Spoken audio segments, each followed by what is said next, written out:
మిమ్మల్ని కంటికి రెప్పలా కాసుకుంటూ ఇవాళ జగనన్న మెచ్చిన తమ్ముళ్ళుగా ఒకరు శ్రీకాంత్ రెడ్డి అన్న అయితే మరొకరు మిథున్ రెడ్డి అన్న. ఎందుకంటే వీళ్ళిద్దరూ సౌమ్యులు, గొడవలు పడడం తెలియదు, మంచితనం తప్ప. నేను ఎప్పుడు ఎక్కడ చూసినా మీ నియోజకవర్గానికి సంబంధించిన ఫైల్ అన్న సంఖ్యలో ఉంటది.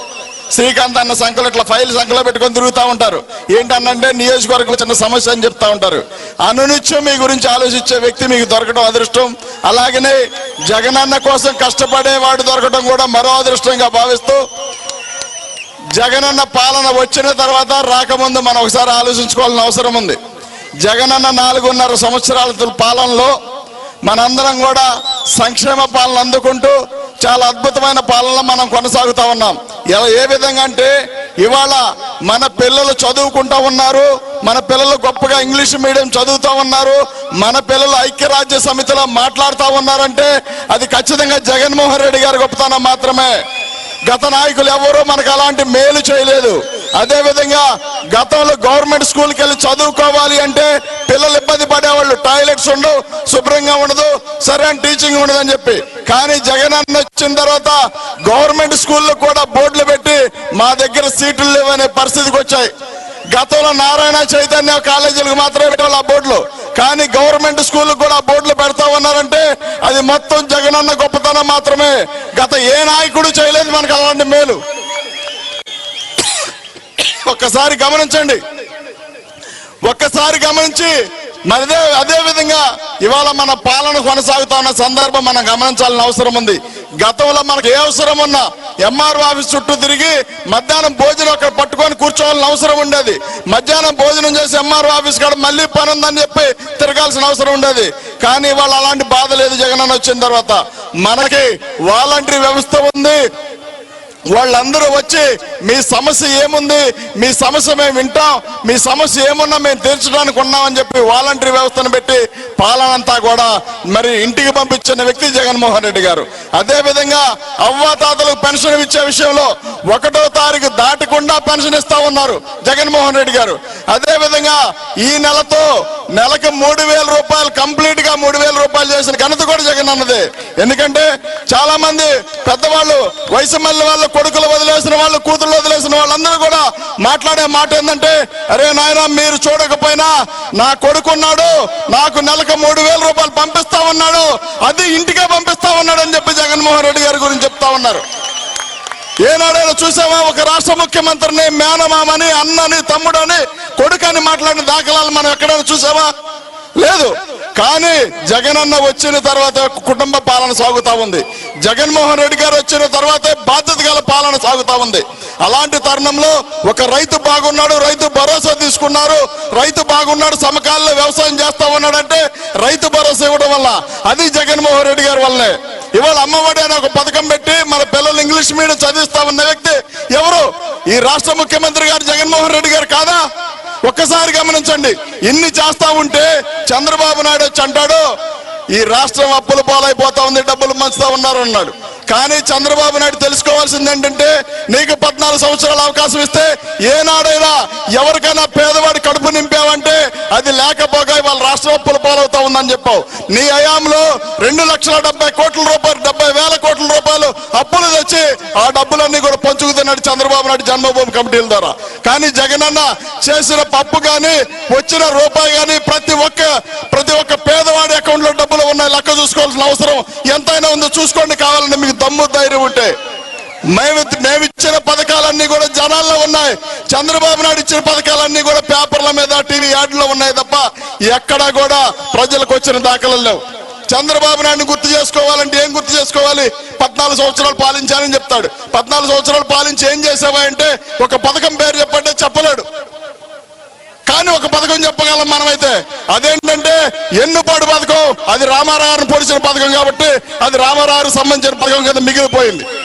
చంద్రబాబు నాయుడు ఎన్నుపాటుదారుడు కాబట్టి ఆ పార్టీ ఆయన్ని కాదు, ఆ పార్టీ ఆయన్ని కాదు, ఆ గుర్తు ఆయన్ని కాదు, ఆ సీఎం సీట్ ఆయన్ని కాదు.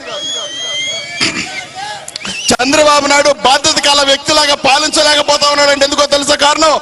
చంద్రబాబు నాయుడు ఏనాడైనా పార్టీ పెట్టి కష్టపడి దాన్ని అధికారంలో తీసుకొచ్చింటే చంద్రబాబు నాయుడు కష్టాలు తెలిసేవి. కానీ ఎక్కడి నుంచో కొట్టుకొచ్చి లాక్కొచ్చిన పార్టీ కాబట్టి ఆ ముఖ్యమంత్రి విలువ చంద్రబాబు నాయుడుకి తెలియదు, ఆ పార్టీ విలువ కూడా చంద్రబాబు నాయుడుకి తెలియదు. నిన్న కాక మొన్న వ్యూహం సినిమాని తీస్తా ఉంటే దాని గురించి కోర్టులకు వెళ్ళి మన మీద రకరకాల కామెంట్లు చేస్తా ఉన్నాడు. నాకు అనిపించింది ఏంటంటే ఈ మధ్య కాలంలో అప్పుడెప్పుడో శివ సినిమా తీశాడు, వర్మ గారు తీశాడు కదా, తీస్తే అప్పుడు సైకిల్ చైన్ తెంచాడు. మరి ఆయన ఎందుకు తెంచాడో నాకు తెలియదు. కానీ ఇవాళ జగన్మోహన్ రెడ్డి గారు 2019 నుంచి 24 కల్లా పూర్తిగా చంద్రబాబు నాయుడు సైకిల్ చైన్ తెంచి తొక్క పక్కన పడేశాడు. ఆ రోజున రామ్ గోపాల్ వర్మ సైకిల్ చైన్ తెంచితే ఇవాళ జగన్మోహన్ రెడ్డి గారు సైకిల్ చైన్ తో పాటు పెడల్స్ బెల్లు మొత్తం పీకేశాడు. అలాంటి వ్యక్తి జగన్మోహన్ రెడ్డి గారు. అలాంటి వ్యక్తి గురించి ఈ చంద్రబాబు నాయుడు మాట్లాడుతూ ఉంటాడు. జగన్మోహన్ రెడ్డి గారిని అంట పారదోలుతారంట, పంపించేస్తారంట, ఒకడు అండమానాడోళ్ళు పంపిస్తానంటాడు, ఒకడు భయపెడతానంటాడు, రకరకాల మాటలు మాట్లాడుతూ ఉంటాడు.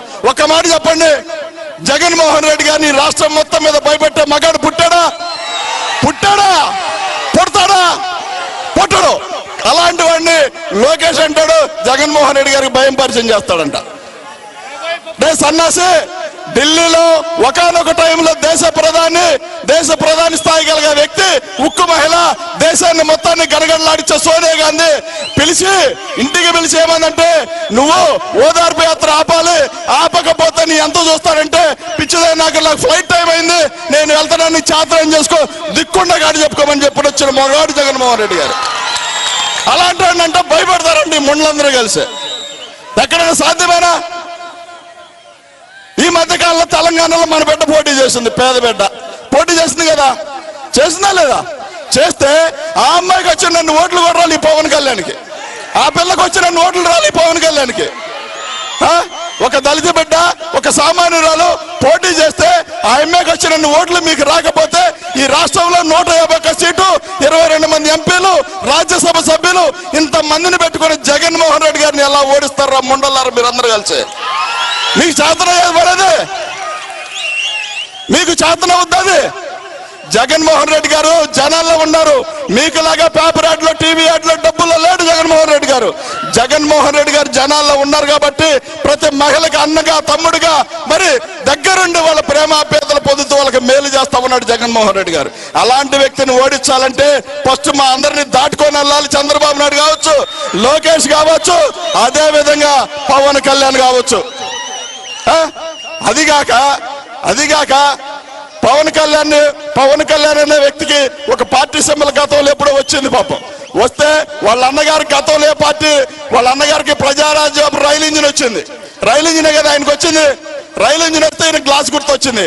అంటే ట్రైన్లో టీ అమ్ముకోమని చెప్పి, అంటే ట్రైన్లో టీ అమ్ముకోవడం మీ అందరూ కలిసి రాజకీయాలకు పనికిరారని చెప్పారు వీళ్ళందరూ కలిసి. అలాంటి జగన్మోహన్ రెడ్డి గారి మీద మీరు ఏం చేయగలుగుతారు? కాబట్టి మీరందరూ ఒక్కసారి గమనించండి. ఇవాళ మనం చదువుకుంటా ఉన్నాం, మన పిల్లలు చదువుకుంటా ఉన్నారు, ఇంత ఉన్నత పదవుల్లో మనం ఉన్నామంటే జగన్మోహన్ రెడ్డి గారి కారణం. మన అవ్వాతాతలు బాగున్నారంటే జగన్మోహన్ రెడ్డి గారి కారణం. మన రైతులు బాగున్నారంటే జగన్మోహన్ రెడ్డి గారి కారణం. విద్య, వైద్య రంగాలలో ఇవాళ రాష్ట్రం దూచుకుపోతా ఉందంటే ఖచ్చితంగా జగన్మోహన్ రెడ్డి గారి కారణమే. ఇవాళ 50% రిజర్వేషన్ మహిళలకు ఇచ్చారంటే జగన్మోహన్ రెడ్డి గారే కారణం. 56%, 70% బీసీలకి, ఎస్సీలకి పదవులు పంచారంటే జగన్మోహన్ రెడ్డి గారే కారణం. బీసీలకి రాజ్యసభలో 4 సీట్లు ఇచ్చారు. ఏనాడని చంద్రబాబు నడిచాడా? పోనీ ఎస్సీలకి ఇచ్చాడా? ఒకనొక సందర్భంలో ఎస్సీలకి రాజ్యసభ ఇస్తానని వరలరామయ్య గారిని నువ్వు బయలుదేరి రమ్మంటే పాప మహానుభావుడు బట్టలు వేసుకొని ఇంటికి వెళ్ళిన దగ్గరలోకి వెళ్ళిన తర్వాత వరలరామయ్య గారికి మధ్యలో ఫోన్ చేసి నీకు ఇవ్వటం లేదు, నా సామాజిక వర్గానికి ఇచ్చుకుంటాను అని చెప్పి దళితుడిని అవమానం చేసి వెనక పంపించిన వ్యక్తి చంద్రబాబు నాయుడు. కానీ జగనన్న మాత్రం ఎస్సీలకి, బీసీలకి 17 మినిస్టర్ సీట్లు ఇచ్చి అదే